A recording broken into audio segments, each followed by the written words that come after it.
The European Commission has approved 108 million euros in Danish aid measure to support coronavirus-related research and development activities of Bavarian Nordic, a company active in the vaccine development and manufacturing industry. The scheme was approved under the state aid temporary framework. Executive Vice President Margrethe Vestager, in charge of the competition policy, said the 108 million euro Danish aid measure will contribute to much needed research and development activities to respond to the coronavirus outbreak. We continue working in close cooperation with member states to find workable solutions to mitigate the economic impact of the coronavirus outbreak, in line with EU rules. Denmark notified to the Commission under the temporary framework a 108 million euro aid measure to support coronavirus-related R&D activities of Bavarian Nordic, a large company active in the vaccine development and manufacturing industry in Denmark and Germany. The public support will take the form of a repayable advance. The aim of the measure is to support the development of a novel coronavirus vaccine developed by AdaptVac and licensed to Bavarian Nordic. The candidate vaccine is currently undergoing phase 2 clinical trials. The aid will support the next development steps, namely the phase 3 trial to confirm safety and demonstrate efficacy, the experimental development of the necessary production processes, and the works related to the required regulatory authorizations. The Commission found that this aid measure is in line with the conditions set out in the temporary framework. In particular, first, the aid will cover less than 80% of the relevant R&D costs and will be fully recovered in case of regulatory authorization. And second, any results of the research activities will be made available to third parties in the European Economic Area at non-discriminatory market conditions through non-exclusive licenses. The Commission concluded that the measure is necessary, appropriate and proportionate to fight the health crisis in line with Article 107 of the Treaty on the Functioning of the European Union and the conditions set out in the temporary framework. On this basis, the Commission approved the aid measures under EU state aid rules. The Commission has adopted a temporary framework to enable member states to use the full flexibility foreseen under state aid rules to support the economy in the context of the coronavirus outbreak. The temporary framework was amended in April, May, June, October 2020 and on January 2021 and provides for several types of aid which can be granted by member state. First, it's direct grants, equity injections, selective tax advantages and advance payments of up to 225,000 euros to a company active in the primary agricultural sector, 270,000 to a company active in the fishery and aquaculture sector, and 1.8 million to a company active in all other sectors to address its urgent liquidity needs. Member states can also give up to the nominal value of 1.8 million per company, zero interest loans or guarantees on loans covering 100% of the risk, except in the primary agriculture sector and in the fishery and aquaculture sector, where the limits of 225,000 and 270,000 per company respectively apply. Second, state guarantees for loans taken by companies to ensure banks keep providing loans to the customers who need them. These state guarantees can cover up to 90% of risk on loans to help businesses cover immediate working and capital and investment needs. Third, subsidized public loans to companies, senior and subordinated debt, with favorable interest rates to companies. These loans can help businesses cover immediate working capital and investment needs. Fourth, safeguards for banks that channel state aid to the real economy, that such aid is considered as direct aid to the bank's customers, not to the banks themselves, and gives guidance on how to ensure minimal distortion of competition between banks. Fifth, public short-term export credit insurance for all countries without the need for the member state in question to demonstrate that the respective country is temporarily non-marketable.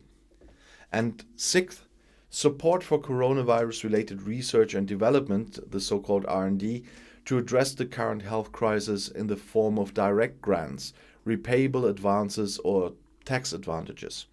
A bonus may be granted for cross-border cooperation projects between member states.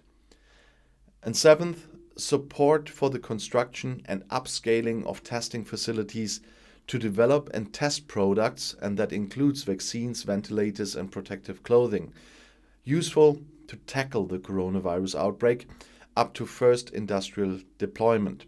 This can take the form of direct grants, tax advantages, repayable advances, and non-loss guarantees. Companies may benefit from a bonus when their investment is supported by more than one member state and when the investment is concluded within 2 months after the granting of the aid. Eighth, support for the production of products relevant to tackle the coronavirus outbreak in the form of direct grants, tax advantages, repayable advances, and non-loss guarantees. Companies may benefit from a bonus when their investment is supported by more than one member state as well, and when the investment is concluded within 2 months after the granting of the aid.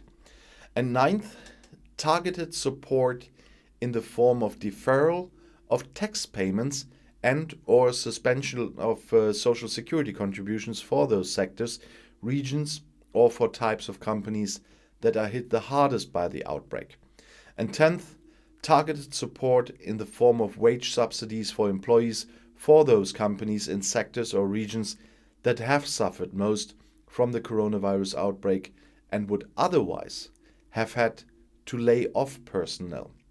And 11th, targeted recapitalization aid to non-financial companies if no other appropriate solution is available. Safeguards are in place to avoid undue distortions of competitions in the single market. Conditions on the necessity, appropriateness, and size of intervention, conditions on the state's entry in the capital of companies and remuneration, conditions regarding the exit of the state from the capital of the companies concerned, conditions regarding governance, including divided ban and remuneration caps for senior management, prohibition of cross-subsidization and acquisition ban and additional measures to limit competition distortions.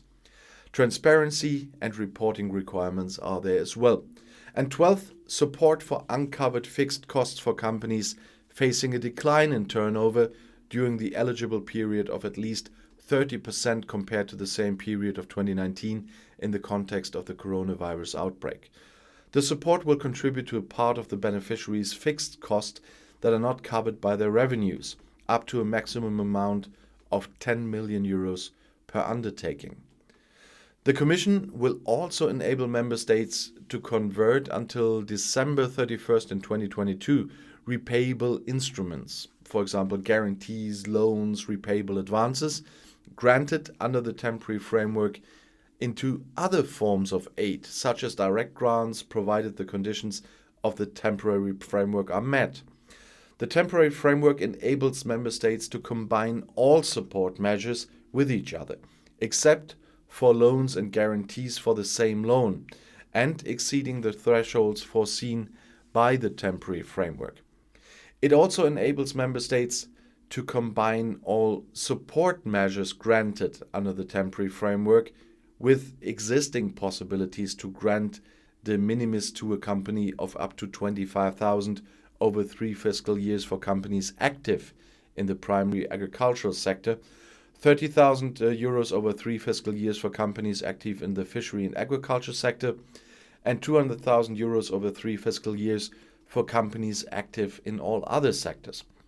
At the same time, Member States have to commit to avoid undue accumulation of support measures for the same companies to limit support to meet their actual needs. Furthermore, the temporary framework complements the many other possibilities already available to Member States to mitigate the socio-economic impact of the coronavirus outbreak in line with the EU state aid rules. On March 13th in 2020, the Commission adopted a communication on a coordinated economic response to the COVID-19 outbreak, setting out these possibilities. For example, member states can make generally applicable changes in favor of businesses, for example, deferring taxes or subsidizing short-time work across all sectors, which fall outside state aid rules. They can also grant compensation to companies for damage suffered due to and directly caused by the coronavirus outbreak. The temporary framework will be in place until the end of December 2021. With a view to ensuring legal certainty, the Commission will assess before this date if it needs to be extended. And I'll see you in my next video. Bis gleich.